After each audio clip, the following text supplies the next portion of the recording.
Alors, j'ai quelque chose de super cool pour toi aujourd'hui, Bernard. Sérieux, j'ai réfléchi à ce truc toute la semaine. Tu sais ce qui change vraiment la donne quand on apprend à parler français, tu vois? C'est pas un secret de polichinelle, mais c'est genre des petites habitudes qu'on prend au quotidien.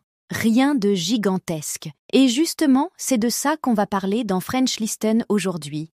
Ah, Sandra, tu m'as eu des super cool. Moi, tu sais, je suis vraiment partisan de ces petits trucs, les gestes minuscules, genre lire 10 minutes de français, ou même juste oser parler même quand tu fais des erreurs monumentales. Parce que, honnêtement, c'est là que tout se joue. Enfin, je trouve que ces mini-habitudes, elles transforment complètement notre capacité à progresser. Mais, bon, j'avoue, moi les débuts, c'était pas du tout simple, hein. Je me revois à Paris. J'étais ce mec qui mélangeait tout le temps, tu et vous. Mais j'imagine que je suis pas le seul à avoir galéré à sa façon, non? Ah non, mais carrément. Je me reconnais trop. Mes premières interviews en français, c'était genre le stress total. Je mélangeais tout, j'oubliais les mots, je bafouillais. Mais en fait, c'est marrant parce que c'est là où ça commence à devenir intéressant, non? Quand on accepte de se planter, je veux dire. Oh, totalement. Et tu sais quoi? Avec le temps, tirer parti de ces moments gênants, c'est presque devenu ma marque de fabrique. Bon, voilà. Tu veux qu'on balance ces fameuses habitudes aujourd'hui? Alors, ma petite astuce préférée, c'est juste écouter, lire, regarder des trucs en français tous les jours. Pas forcément des bouquins super longs ou des films d'auteur, hein. Genre, mate la météo 2 minutes, lis la pub dans le métro, écoute les gens dans la rue. Ça paraît banal, mais franchement, ton cerveau y se met à capter des trucs. Tu t'en rends même pas compte. Ouais donc. Attends, c'est quoi le truc le plus bizarre que t'as appris comme ça, genre juste en captant un truc dans la rue ou un café? Y a, un moment qui t'a marqué? Ah, mais ouais, je me rappelle à Lyon, j'étais dans un café et j'entends un gars dire « Je suis au taquet ». Genre, personne dit ça à Manchester, hein? Donc j'étais là, au taquet. C'est quoi ce machin? J'ai commencé à le placer partout, même quand ça collait pas du tout. Genre, dans un mail pro ou devant des copains. Vraiment, parfois j'ai dû avoir l'air bizarre, mais bon, comme ça, le mot est rentré. Et je le retiens toujours. Mais c'est ça qui est marrant. Après, il y a ce truc de la peur de parler. Franchement, j'ai déjà commandé une baguette en bafouillant 3 fois devant la boulangère. Je m'en souviendrai toute ma vie. Mais personne ne m'a jugé, hein, la vie continue. Toi, t'as ressenti ce blocage? Oh oui, mais tu sais, on dramatise toujours. Au final, t'es la seule à te souvenir de la bourde. Les autres, ils s'en fichent. Faut juste se lancer, parler, même en mode freestyle. Franchement, plus tu te plantes, plus tu progresses. Tu sais, un truc qui m'a vraiment aidée, c'est juste répéter à voix haute ce que j'entendais, même toute seule, dans la rue. Ouais, je sais, c'est un peu chelou, mais... Et tu t'habitues super vite à l'intonation. T'as déjà essayé? Oh, absolument. Moi.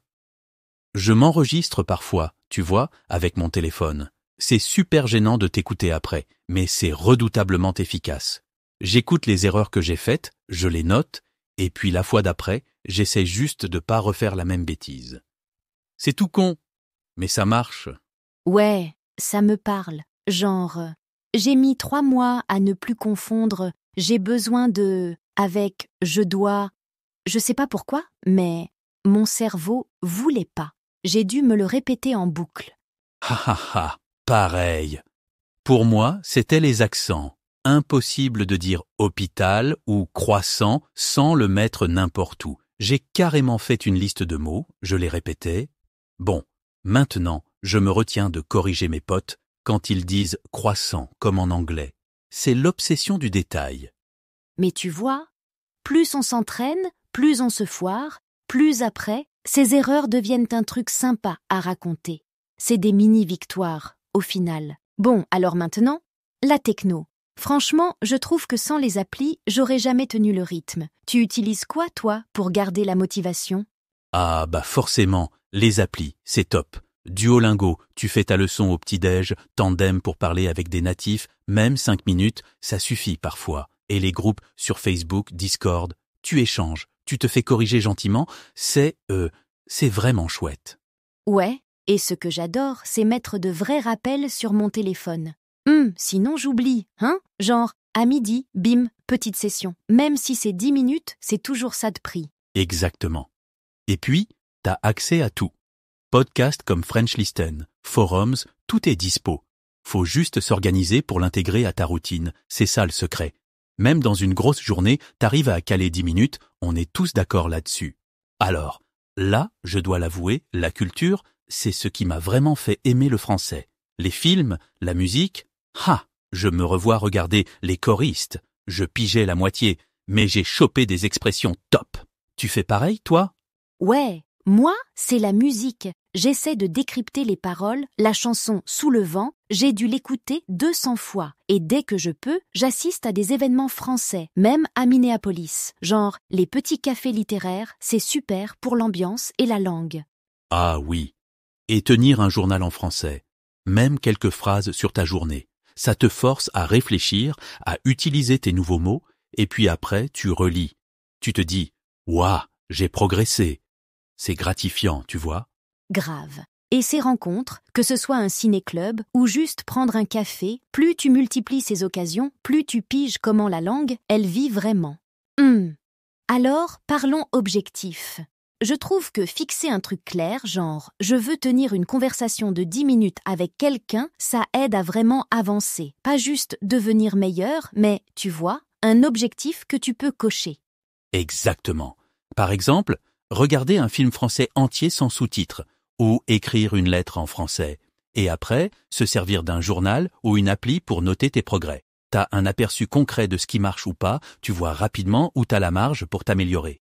Ouais, et puis réajuster de temps en temps. Peut-être au bout d'un mois, tu relis tes notes, tu te dis « Bon, est-ce que je galère toujours sur le subjonctif ou est-ce que c'est mieux ?» Ça t'évite de stagner, ça motive carrément. C'est comme jardiner en fait. Tu savais que j'allais sortir la métaphore, hein? Il faut arroser un peu chaque jour, regarder ce qui pousse, corriger si ça pousse de travers, et peu à peu, le jardin s'épanouit. Ou ton français, quoi. Et pour finir, le terrain, l'action. Rien ne vaut la vraie pratique, celle où tu papotes avec des gens, en vrai, dans des groupes de conversation ou même dans des événements de quartier. C'est parfois intimidant, mais ça fait avancer à une vitesse folle. T'en penses quoi? Ouais, c'est mon préféré, ça. Participer à des échanges linguistiques ou, genre, rencontrer des Français dans ta ville, ça te colle direct dans le bain. Tu captes l'accent, les expressions, les réactions, et même si t'es tétanisé, ça m'est arrivé, tu retiens toujours un truc après coup. Et puis, garder un petit journal de ces échanges, tu notes les nouvelles expressions que t'as attrapées. Comment tu t'es senti? Ça te fait des souvenirs et tu relativises vachement en fait. Ouais, et franchement, on finit par s'attacher à ces petits moments. Bon, Bernard, je crois qu'on a fait le tour. C'était un vrai plaisir, comme toujours. Tu reviens pour le prochain French Listen, hein? Avec grand plaisir, Sandra. Merci à toi et à tout le monde qui nous écoute. Lancez-vous, testez ces habitudes et, surtout, amusez-vous avec la langue. À bientôt dans French Listen. Ouais, et si t'as aimé l'épisode, partage-le à ta façon. On se retrouve très vite pour d'autres astuces et genre encore plus d'expérience en français. Salut Bernard. Salut encore. Sandra, à très Regardez bientôt. maintenant la 3e partie de l'épisode qui vous réserve encore plus de conseils utiles et de surprises. Et si vous aimez ce podcast, n'oubliez pas de vous abonner et de cliquer sur j'aime pour nous soutenir. Salut à À tous tout à l'heure et pour la suite de bienvenue sur l'épisode. French Listen, votre podcast préféré pour booster votre français, une habitude à la fois. Je suis Sandra, journaliste ou spirituellement randonneuse depuis Minneapolis. Et à mes côtés, Bernard. Merci Sandra. Bonjour tout le monde. J'avoue, rien de tel que commencer ce genre d'épisode tranquillement, parce qu'aujourd'hui, on va vous parler de ces petites habitudes qui, franchement, ont changé la donne dans notre façon de parler français. Et la toute première, c'est le français à sa routine, hein Sandra? Oui, tout à fait. J'adore cette idée. Tu sais, j'ai commencé par penser à voix haute en français quand je faisais mes listes de courses. Et, même parfois juste pour résumer ma journée dans ma tête ou carrément à voix basse dans la salle de bain. À force, le français devient moins un exercice et plus juste un réflexe quotidien. Ah, je te rejoins. Une fois, pendant que je restaurais une vieille carte de Paris, vraiment, je me suis surpris à marmonner tout seul en français. Je m'écoutais corriger mes propres conjugaisons. C'était pathétique et absolument génial à la fois. Ce sont des petits moments. Moments. Tu as une astuce favorite, toi, pour, je sais pas, contourner le syndrome de la page blanche ou, tu vois, ces blocages mentaux? Oui, noter une mini-pensée sur mon carnet dès que je cale à l'oral. Même une phrase comme « Aujourd'hui il pleut et ça sent la soupe ». Je note, je relis et ça brise la glace avec moi-même. Tu sais, chaque moment banal devient un prétexte pour pratiquer. Voilà, c'est foireux parfois, mais au moins j'aurais essayé, ce qui m'embarque à la prochaine habitude. Écouter autrement. Les podcasts courts, pour moi, ça a été le déclic. Même juste 5 minutes dans le métro, les bruits de la ville autour, mais, dans mes oreilles, du vrai français, pas juste un exercice de classe. C'est immersif. Absolument. Mais alors moi, les comédies françaises, j'en parle. J'essaye parfois d'en suivre une, et là, je me perds entre l'argot, les jeux de mots, et une fois, j'ai carrément mélangé une expression du XVIIIe siècle avec un truc hyper moderne. Mon partenaire m'a regardé comme si je débarquais d'une autre planète.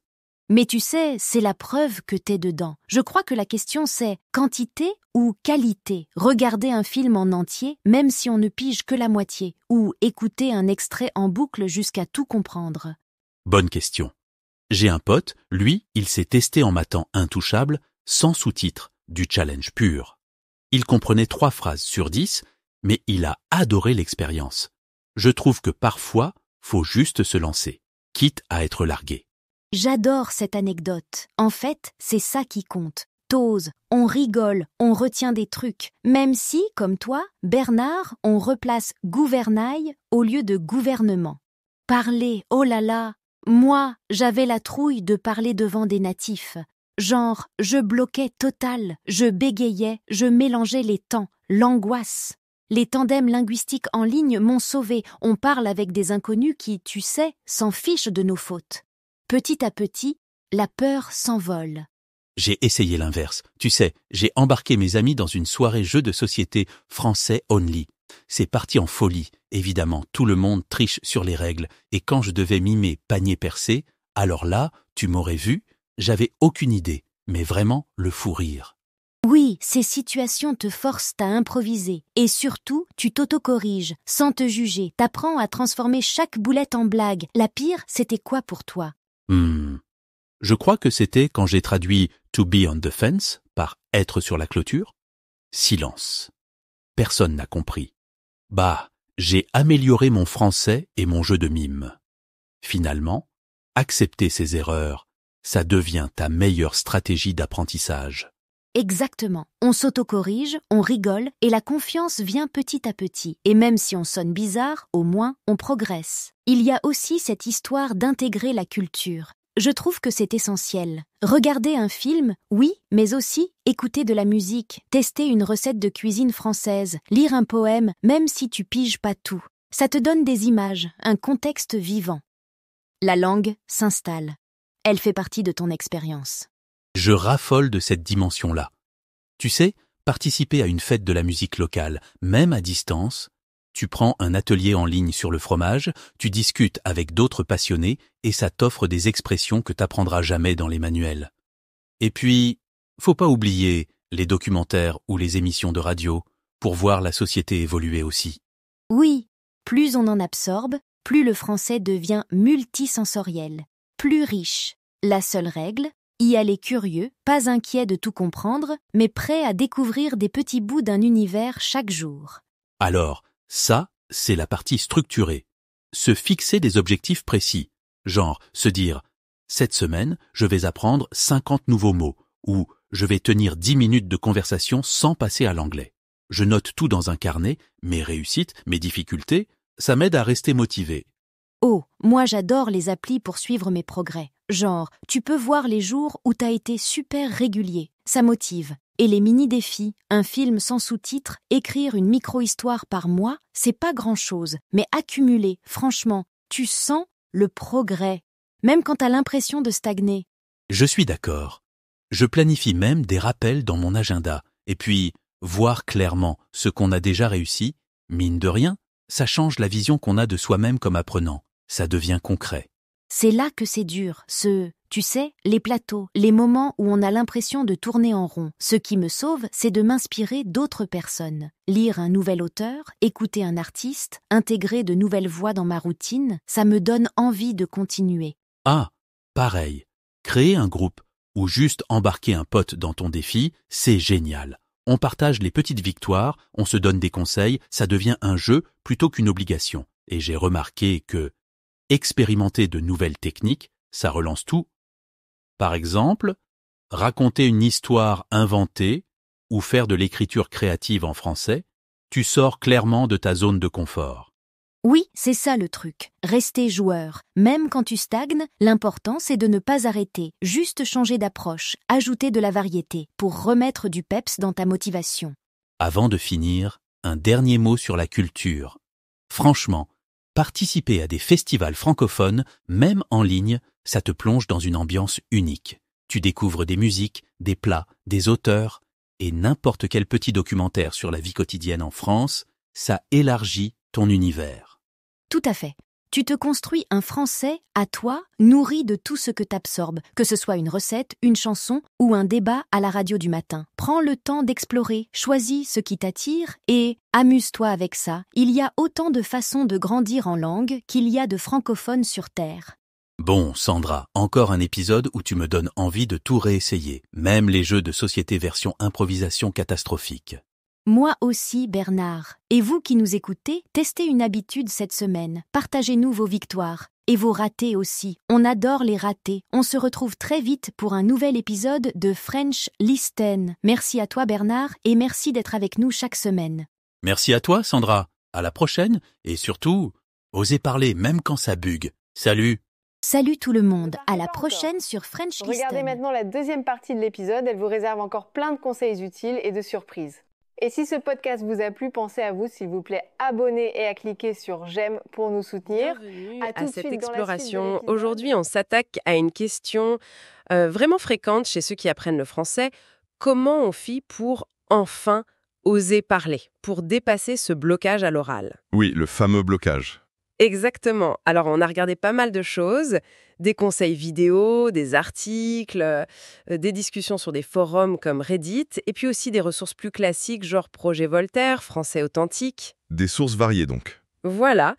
L'objectif, c'est vraiment de dénicher les astuces concrètes, les habitudes de tous les jours qui peuvent faire la différence pour être plus à l'aise, plus confiant quand on parle. Et on va croiser un peu les regards, c'est ça? Entre ce que disent les profs et ce que vivent les apprenants. Tout à fait. C'est un sujet clé, c'est sûr. Et ce qui est frappant quand on regarde tout ça, c'est que presque tout le monde dit la même chose. Comprendre, que ce soit à l'écrit ou à l'oral, ça va souvent. Mais parler, Ah, parler, c'est une autre paire de manches. c'est le grand saut. Ouais. Et notre but ici, et d'ailleurs une source comme Oh là la French Course le dit bien, c'est pas forcément de sonner comme un natif parfait, ça peut même être un peu Intimidant. contre-productif. Voilà. Exactement. Le but, c'est plutôt de communiquer de façon fluide, naturelle, qu'on sente bien en parlant, quoi. Et le fil conducteur qui ressort de partout, c'est l'importance des petites habitudes. La régularité. La régularité, oui. Des petites actions, mais tous les jours. C'est ça qui construit les progrès sur la durée. Alors, commençons par la base, si on veut bien. L'immersion, l'écoute, ça revient tout le temps. Et il y a une distinction intéressante, non? Entre écoute passive et active. Oui, c'est ça. L'écoute passive, c'est un peu laisser tourner la radio, un podcast, même en faisant autre chose. Sans forcément chercher à tout comprendre. Exactement. L'idée, c'est plus de s'habituer à la musique de la langue, au son, au rythme, une sorte d'imprégnation. D'accord. Et l'écoute active, alors? Ah, là, c'est différent. C'est plus volontaire. On se pose, on choisit un podcast, Little Talking Slow French, ou celui de Duolingo sont parfois cités pour ça. On suit peut-être avec la transcription. On essaye de repérer des mots, de répéter. Voilà, c'est un travail plus analytique. On décortique un peu la langue parlée. Et visiblement, il y a de quoi faire niveau ressources. On parle de musique, Zaz, Piaf, des actualités sur TV5 Monde. Oui, TV5 Monde a souvent des exercices liés à l'actualité, c'est pas mal. Et puis l'astuce toute simple, changer la langue de son téléphone, de son ordi. Ah oui, ça, c'est un classique mais efficace. Ça intègre le français dans des gestes hyper quotidiens. Sans même y penser. Exactement. Multiplier les contacts avec la langue. Et le mot d'ordre, vraiment, c'est la régularité. Des approches comme Français Authentique insistent beaucoup là-dessus. Mieux vaut un peu chaque jour qu'une grosse session de temps en temps. Carrément. 10-15 minutes par jour, c'est bien plus efficace. Ça habitue l'oreille au vrai français parlé, qui n'est pas toujours celui des livres, avec les accents différents, les intonations. Et pour l'écoute active, il y a des outils? Oui, on voit passer des mentions de trucs comme l'extension Language Reactor, qui aide à bosser avec des vidéos YouTube ou Netflix par exemple, pour avoir les sous-titres dans les 2 langues, etc. Intéressant. Donc, une fois qu'on a bien nourri son oreille, comment on passe à la production? Une technique qui a l'air simple, mais qui revient, c'est de se parler à soi-même. Ah oui, ça c'est très bon. Le Parlons français transcript en parlait, je crois, d'écrire ce qu'on fait. Alors je me fais un café, tiens, il pleut dehors. Ça peut paraître un peu bizarre au début, non, de parler tout seul? Oui, un peu, mais c'est super efficace parce qu'il n'y a aucune pression, pas de jugement. On active la langue juste pour soi. On peut même aller plus loin, simuler des dialogues. Oui, tout à fait. Commander un café imaginaire, demander son chemin dans sa tête, c'est créer sa propre petite zone d'entraînement perso, quoi. Et dans la même idée de pratique solo, il y a le journal. Écrit ou audio? Les deux sont mentionnés. Le journal écrit, c'est bon pour structurer ses idées, utiliser de vocabulaire appris, le projet Voltaire en parle, et ça revient sur Reddit aussi. Pour travailler la grammaire, la construction des phrases. Voilà. Et puis il y a le journal audio. Parlons français le suggère aussi. Le principe, on prend son téléphone et hop, on s'enregistre 2-3 minutes chaque jour. On raconte sa journée, une pensée. S'enregistrer soi-même, ou là, faut oser se réécouter après. C'est vrai que ça peut être un peu confrontant au début, mais c'est hyper riche. Déjà, ça oblige à parler régulièrement. Et puis, en se réécoutant, on prend conscience de sa prononciation, de son débit. On repère ses tics, ses erreurs récurrentes. Exactement, c'est un bon outil d'autodiagnostic. Et ça m'amène d'ailleurs à une autre technique, dont on parle beaucoup pour la prononciation, le shadowing. Ah oui, le shadowing. J'ai vu ça chez Oh là là French Course, Français Authentique. C'est l'idée d'imiter, c'est ça? Tout à fait. On choisit un petit extrait audio ou vidéo et on essaye de répéter presque en même temps que le locuteur natif. On essaye de copier. La musique de la phrase? L'intonation, le rythme. C'est ça. C'est un exercice très physique en fait. Ça aide à intégrer la mélodie de la langue et à parler de façon plus fluide. Et pour l'articulation pure, il y a les virelangues, non? Les chaussettes de l'archiduchesse. Oui, le projet Voltaire les mentionne, c'est ludique, et ça fait travailler les muscles. 12, douche, douce, faut essayer. Ok, donc pas mal d'outils pour s'entraîner seul et prendre confiance. Mais bon, à un moment, faut bien parler avec des vrais gens. Ah oui, le moment fatidique. Comment on franchit ce cap? J'ai vu un article d'Olala French Course qui donnait des conseils très terre-à-terre. Ça commence par des choses simples, comme la politesse. Absolument fondamental, surtout en France. Toujours commencer par « bonjour »,« excusez-moi », même pour une question rapide. C'est la base. Et puis le non-verbal. Le sourire, regarder la personne. Oui, une attitude ouverte. Ça change tout pour établir le contact. Montrer qu'on est sympa avant même de parler. L'article donnait même des exemples de phrases pour démarrer. J'ai trouvé ça bien vu. À la boulangerie, dire un truc comme « il fait beau aujourd'hui, non ?» ou Oui, utiliser le contexte. Dans le bus, « excusez-moi, est-ce que ce bus va bien à la gare ?» Au supermarché, vous savez où je peux trouver le... Et l'astuce de dire qu'on apprend le français, ça aide. Souvent, oui. Ça désamorce un peu la situation. Les gens sont souvent plus patients, plus compréhensifs. Ça peut même lancer la conversation. C'est pas un signe de faiblesse, au contraire. D'accord. Et une fois que la conversation est lancée, qu'est-ce qu'il faut faire ou ne pas faire? Un point important, souligné par French Listen, c'est de vraiment écouter l'autre. L'écoute active, mais pendant la conversation. Pas juste préparer sa prochaine phrase dans sa tête. Exactement. Se concentrer sur ce que dit la personne, essayer de comprendre. Et oser demander si on n'a pas compris un mot ou une expression. Pardon, qu'est-ce que ça veut dire? Ça montre qu'on est investi dans l'échange. Voilà. C'est plus respectueux et plus efficace. Logique. Et pour trouver des gens avec qui parler, les échanges linguistiques, les groupes de conversation comme celui de Lola. Oui, ça c'est classique. Les tandems, les cafés linguistiques. Mais il n'y a pas que ça. La pratique écrite en ligne, ça prépare aussi. Ah oui? Comment ça?